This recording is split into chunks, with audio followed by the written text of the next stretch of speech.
टाटा के जल्दी टावर नहीं आवे। कृपया थोड़ी देर बाद डायल करें, मोबाइल अभी चोली में बा।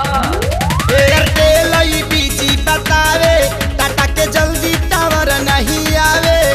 एयरसेल के बिल ज्यादा बढ़ता। इस रूट की सभी लड़कियां बिजी हैं और रात में फोन करी हो।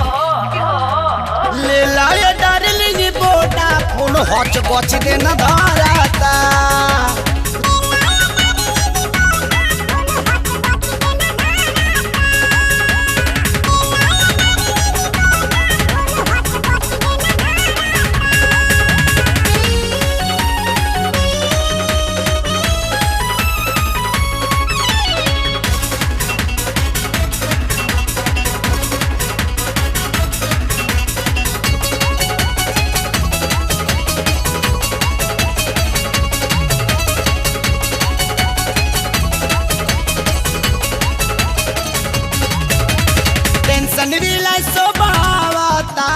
रही रही मन जहुआवता।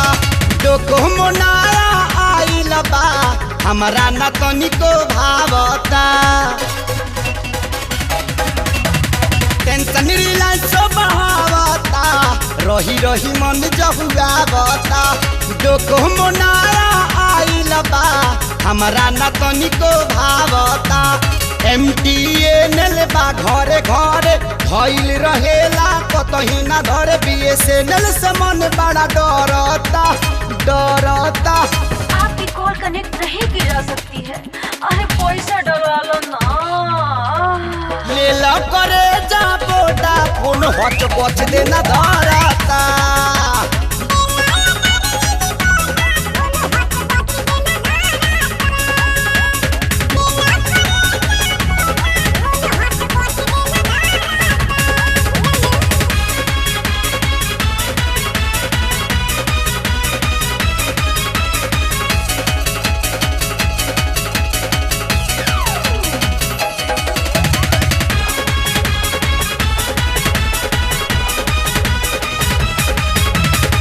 कर भइली निजी बा एकर फंक्शन जीवा।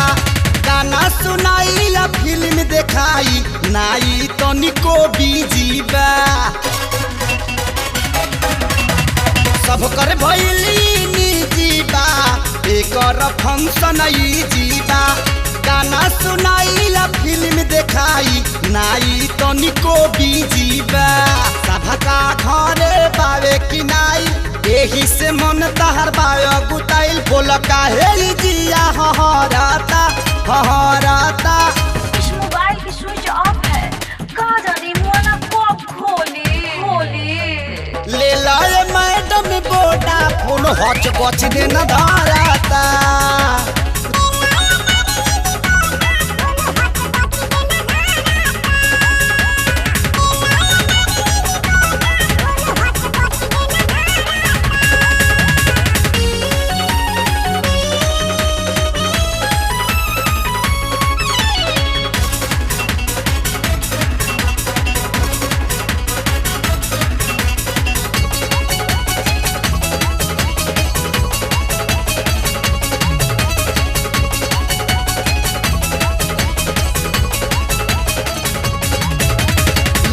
भी रोज बतियई हो तनिको ना तू शरमई हो।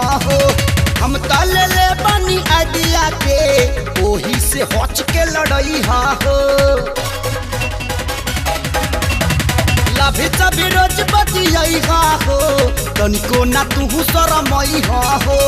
हम त ले ले बनी आइडिया के ओही से हच के लड़ई हा हो कृष्णा सुबोधवा डाल दी पावर पहले के सारी कब जाई नहीं टावर फोनवे पचुमा लेती मन करता क्या लाइन में लगे रहे आ कोबो तो धरी औरी ले लाए मैडम बोटा फोन हच बच दिन धराता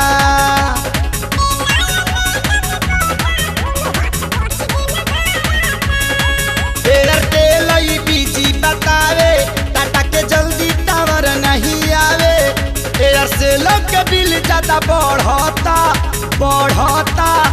इस रूट की सभी लड़कियां बिजी हैं और रात में फोन करी हो ले लाए डार्लिंग बोटा फोन हच बच दिन धराता